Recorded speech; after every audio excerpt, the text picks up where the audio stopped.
One of the big reasons that victims of narcissistic abuse stay with their abusers for so long is because of a trauma bond. A trauma bond basically means that the person who is abusing you is also the person who is healing you. And this becomes very confusing for the victim because the way that our nervous systems respond to something like that is that we try to get past anything negative that has happened and we try to focus on only the good things that have happened. So if someone has been mentally, emotionally, psychologically, or even physically abusing you, your mind wants to get past that and get back to the good times. And this is something that's really hard for outsiders to understand because when you are in a narcissistically abusive relationship, it's not bad all of the time. It's bad a lot of the time, but there are moments where it's not so bad. Or at least it seems in the moment it's not that bad. I was thinking about this the other day because I was with my narcissistic ex for 6.5 years. We actually bought a house together, we were engaged, and I knew the moment we got engaged, I was like, I need to get out of this before this is a much more difficult situation to get out of. When I finally decided to leave him and then communicated that to him and had my escape plan and I had a place to go and I did everything I could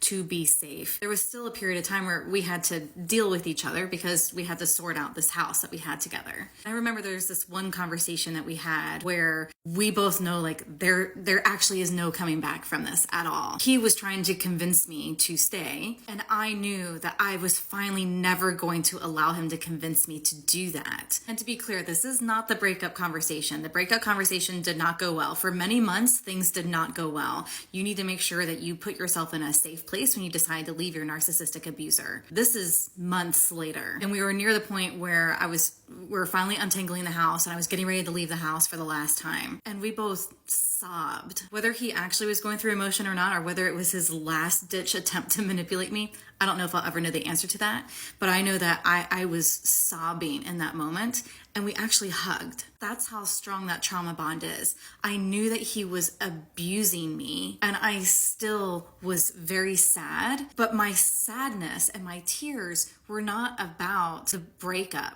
My sadness and my tears were, I can't believe that I wasted this much time of my life with someone who was abusing me. I just kept thinking, I'm never going to get that time back. My sadness and my tears are coming from that place of, I cannot believe I allowed myself to be abused for this long. I have no idea where his tears were coming from. It's probably just mirroring me. Even though the purpose of my tears were, I cannot believe I wasted my time with a monster. I allowed that monster to hug me. I knew the best thing that I needed to do was to get away from him, but I still allowed that to happen. It's a very, very confusing time to leave your narcissistic abuser. And your nervous system works overtime to try to be like, no, this person is actually a safe space. No, this person does actually have your best intentions at heart. And they really, really don't. Even when I knew that logically in my head, that still happened. And I never doubted for a moment. Once I made the decision to leave, I never doubted that it was the wrong decision. But still, about 6 months later, I was like, maybe we can be friends. Maybe I should send him back a friend request on Facebook or something, or shoot him a text message and be like, hey, let's go get a cup of coffee. I never did. And I'm so thankful that I never did because that's where hoovering happens. You get sucked right back into the drama. But I really thought, I'm like, well, we were friends before. Maybe we can be friends again. It is so important for your own healing to go no contact with those people. Fight hard